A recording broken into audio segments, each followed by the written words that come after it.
The Switch 2 has been announced to much fanfare all around the world, and many of us are eagerly awaiting the next press release from Nintendo, giving us more details about this exciting new console. But if you're like me, you don't like to wait, and you like to put weird stuff together, which is why I did some very detailed research to find out what an equivalent PC build would be to the rumored Switch 2 chip. Although it's obviously not going to be one for one with what exactly this chip will be able to do, I think it'd be cool to see what this hardware can do regardless, so let's jump right in.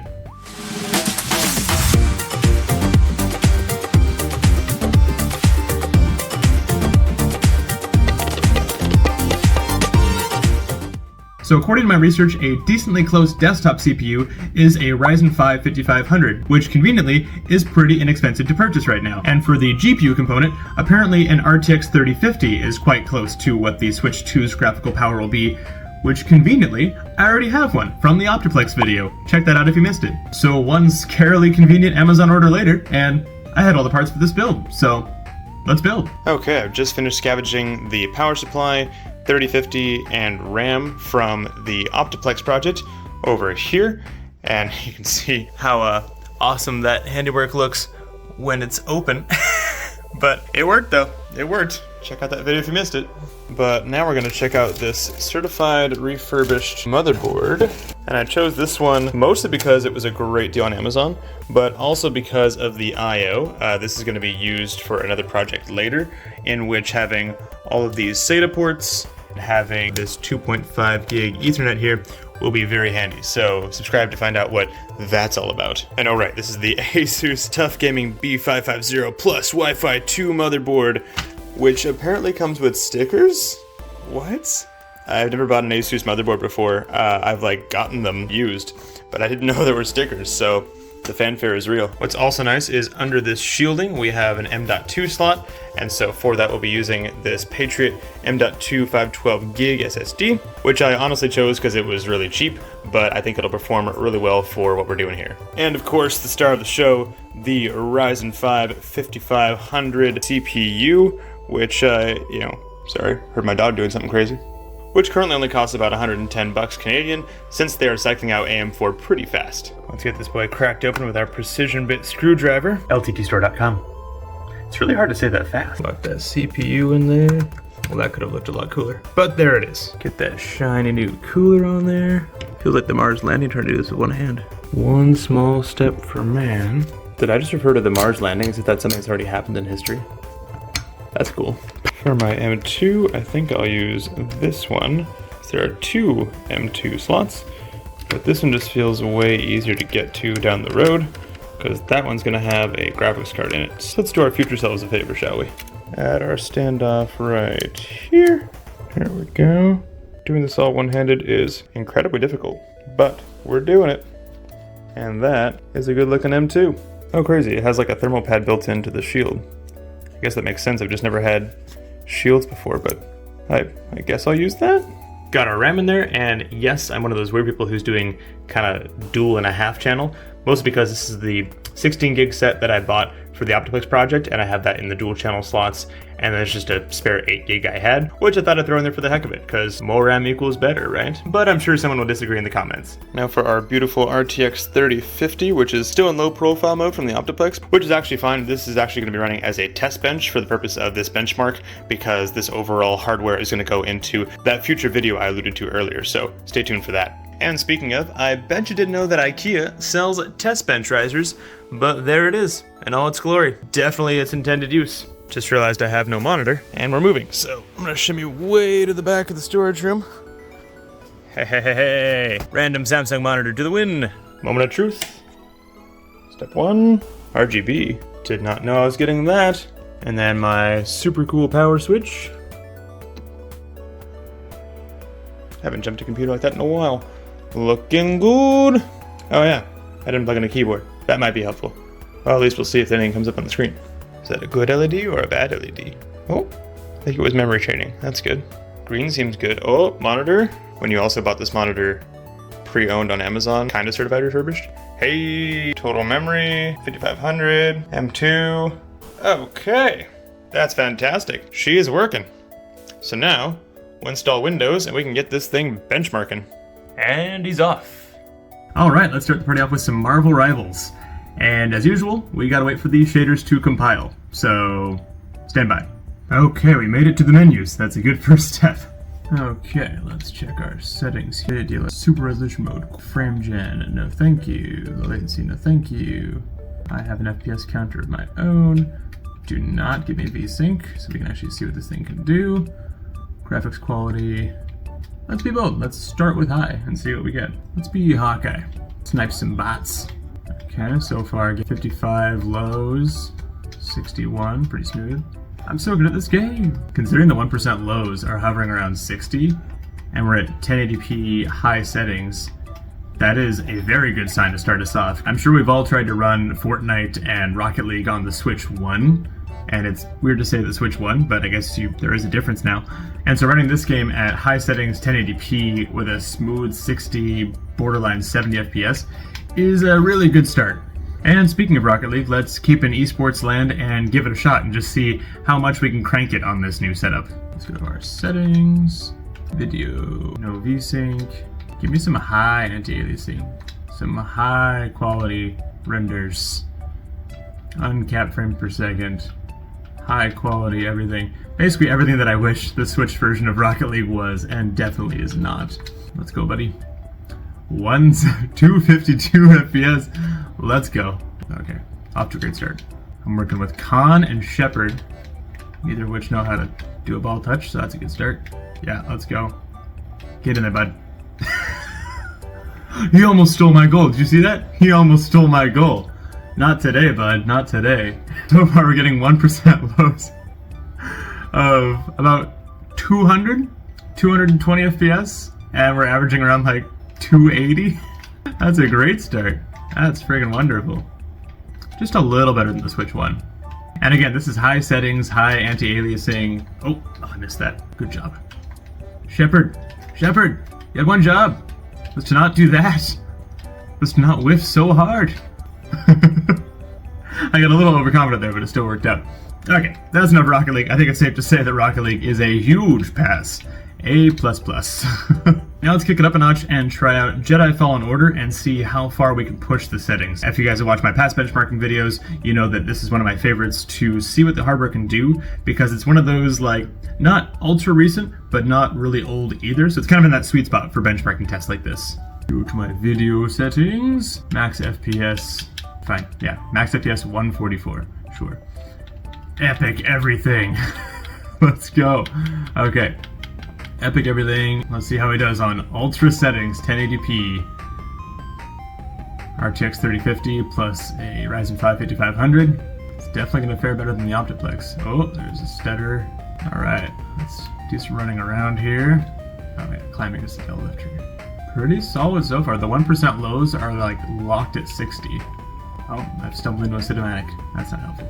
1% lows dipped to 40 there. Why is it spinning? Why is it always spinning? Is my controller broken? Can I go down? Oh goodness. Thank goodness. Wow. Let me just jump on some rocks as a Jedi. Slicey. Okay, so yeah. Aside from that one dip as we entered that little cutscene down to 40, otherwise we were pretty locked at 60 with about 70 average, and 60 being the low, which is pretty solid. And yeah, this is at ultra settings, so this game is looking really good. And that's ultra 1080p. I highly doubt that the Switch 2 is going to try and target anything higher than 1080p. No one's really expecting them to do that. Like, the Series S doesn't target 4K. That's what the Series X does. And the price point of the Switch 2 is going to be much more competitive with the Series S than the X or the PS5 Pro anyway. I could lower these settings and get higher refresh rates, but given that we know that the 60 lock is at ultra settings, that's fantastic. Alright, let's switch gears and go back to racing mode for Forza Horizon 4, and the reason I'm using 4 is because I haven't bought 5 yet. Sorry about that. But thankfully this game is pretty hungry too, so in the benchmark here, we're going to get a pretty good picture of what it can do. They're suggesting the Ultra preset. Well, that's a good sign. Yes, apply suggested preset. Ultra, 1080, frame rate. Do not VSync me. Give me unlocked frame rate. Alright, so far getting a nice 78, 82 frames per second on the benchmark. It's looking pretty glossy, gotta say. This benchmark driver is an excellent driver, I must say. 100, 106? I don't know if that was just an easier corner of the map to render. Must have been. It was really busy at the start. Okay, what do we have? FPS average on the GPU end, 88. Nice. Mins of 75, max of 113. We'll ignore the CPU ones because those are just astronomical. Yeah, in the bottom left, achieved 84. So, yeah, if you want to run Forza Horizon 4 when Xbox inevitably ports it to Switch and PlayStation, which I think they're already working on, maybe? Then apparently it'll run beautifully at ultra settings, 1080p at over 60 FPS. So that's another big win for the Alpha Switch 2. So now we're going to switch gears to emulation, and a big part of that is I'm really curious what this hardware can do, given that on the Switch 1, they gave us NES, Super Nintendo, N64 emulation, and they gave us a little bit of GameCube and Wii emulation in the form of, say, the Mario 3D All-Stars pack, which had Mario Sunshine from the GameCube and Mario Galaxy from the Wii, but we're pretty sure those were heavily customized emulators for those games so that they would run smoothly on the Switch 1. So right now, we're going to start with GameCube, upscale to full 1080p, and see how we do. I don't always benchmark GameCube games, but when I do, it's Disney Pixar's Cars the Game. Alright, Cars the Game, let's see what we got. Let's do Sally Sunshine Circuit on Champion. Of course I'm Lightning McQueen. Ka-chow. It's been so long since I played this game. So we're using the Vulkan backend, we're running at 3x to make it a 1080p resolution, and no anti-aliasing yet, so let's see how we do. Can I jump people? I can jump! Oh my gosh, I can jump! Can I run Sarge off the road? Yeah, Sarge, get... Oh! I didn't know that guy was in the race. Oh, Sarge is pissed. He's not pleased with my previous actions. Was that a shortcut? That was totally a shortcut. Oh, it wasn't a shortcut. That's off tracks. Off tracks. I'm getting way too distracted by playing this game. But yeah, it's getting a pretty solid 30. I can't remember how buttery smooth this game is supposed to feel, but it's also a GameCube game, so it's kind of locked to 30. I didn't really want to imply any frame unlocking hacks because that can sometimes make the game really unstable, and then that just makes benchmarking really hard. So for the purpose of the GameCube, yeah, solid 30 FPS, Cars the Game. Hope to see it on the Switch Online service soon. Alright, now let's kick it up to Wii, and we're going to go straight to one of the goats of Wii games, Super Smash Bros. Brawl. Let's go. Again, upscaling to 1080p, we've got no anti-aliasing applied, and we're running on the Vulkan backend. Usually that initial animation tells you a lot of how it's going to run, and so far that was a solid 60 with a low at 50, so that's a really good sign. My OG main, even though this game made me change my main because they messed up Mario's down B. How dare they? Final Destination, always. Oh, came to play. On an Xbox controller, okay, so that's B. Come on. Oh, it's items, okay. I guess I'll play with items. Little stuttery there. And you can let me know in the comments if, for a hardware setup like this, if DirectX 11 or 12, or even OpenGL, would have been a better choice than the Vulkan backend. But just for like the past 10 years, my default has been, when in doubt, Vulkan backend, because usually Vulkan is the answer. Oh, I want to be Metal Mario. Oh, he took a stock. Now I'm ticked. You died today. Yeah, that's right. I was allowing you to live. You're welcome. Fire, fire, fire. How do you like it? How do you like it? And here it is. Oh, oh. And there it is. There it is. So during that, it was getting, 1% lows of like 48. I could probably do a little more tweaking, both with hacks, or maybe one of the rendering options was a little more efficient. But considering this is full 1080p on probably the hungriest Wii game there ever was, that was perfectly playable, averaging at a pretty solid 60, so again, another in the win column. Okay, so now we're going to kick it up quite a bit, and we're going to pump all the way up to Switch emulation, and yes, I own this game legally, so if anyone from Nintendo is watching, I own Breath of the Wild. It is in a box right here, so please be chill. And I'm running this in the most recent build of Yuzu available, and I'm running it at 1.5x resolution, making it more of a 1080/1440. So we're gonna see how it performs being upscaled, because that's one of the big things that people are speculating about the Switch 2, is that it's gonna leverage some upscaling tech in that NVIDIA chip to help breathe some new life and resolution and sharpness into existing games. Right off the bat, our lows are looking pretty low at like 12-15. Definitely playable though, like I'm running around. I don't want to get into a big cutscene, so I think I want to just run around in here. Yeah, pretty, couple of dips, pretty solid 30. And it should be said, this is obviously emulation, and still a fairly early access emulator at that. And so on the actual Switch hardware, obviously it's going to have a much better and more efficient time running Switch games, especially because they're carrying over a similar architecture. So what you see here for this kind of Switch test is really just a proof of concept, and for kicks, let's test the emulation performance and see if we can upscale on this hardware. But on the Switch 2 itself, it'll be using the native chipset without any translation or emulation required, so I expect performance to be quite a bit better on the actual hardware when it comes out. Tap to Apple Pay. The outdoors. Have we made it? Ah, here comes the cinematic.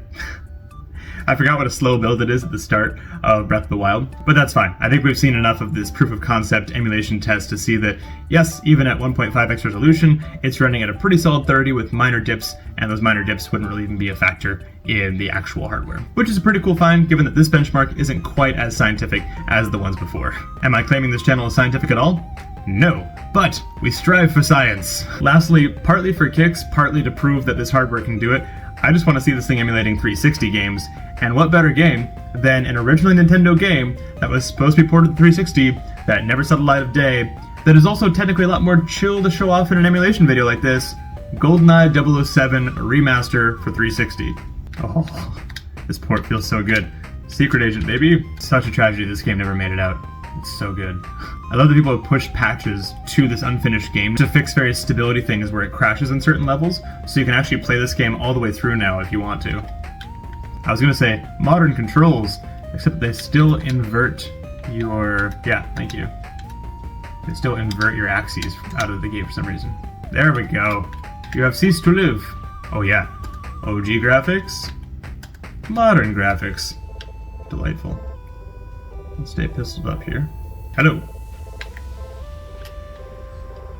Oh. You found me, eh? Oh. They are aware I'm here.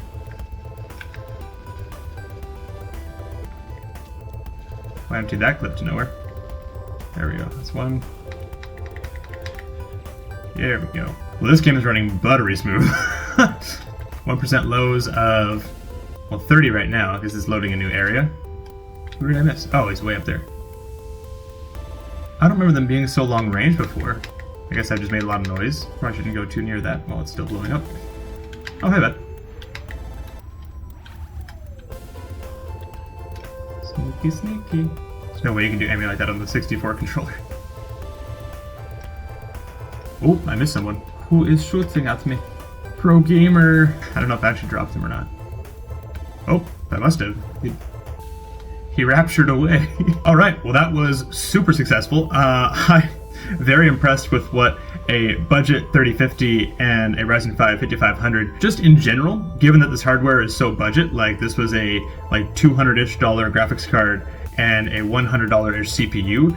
Given that I just got the frame rates I did from this hardware, I'm impressed in general, let alone the fact that this is supposed to be a decent emulation of the raw horsepower of the future Switch 2 chipset. So again, take this with a grain of salt. Obviously this is not the actual chip that's going to be running inside the Switch 2. You know, you don't need to let me know in the comments that it's not the actual hardware. But I and ChatGPT agree that this is decently close to the hardware we can expect in that upgraded chipset, and it's really encouraging to see what it can put out. So if I wasn't sold before, I'm definitely sold now on pre-ordering the Switch 2 when it comes out. So what about you guys? Are you going to be pre-ordering a Switch 2 to get it right when it comes out?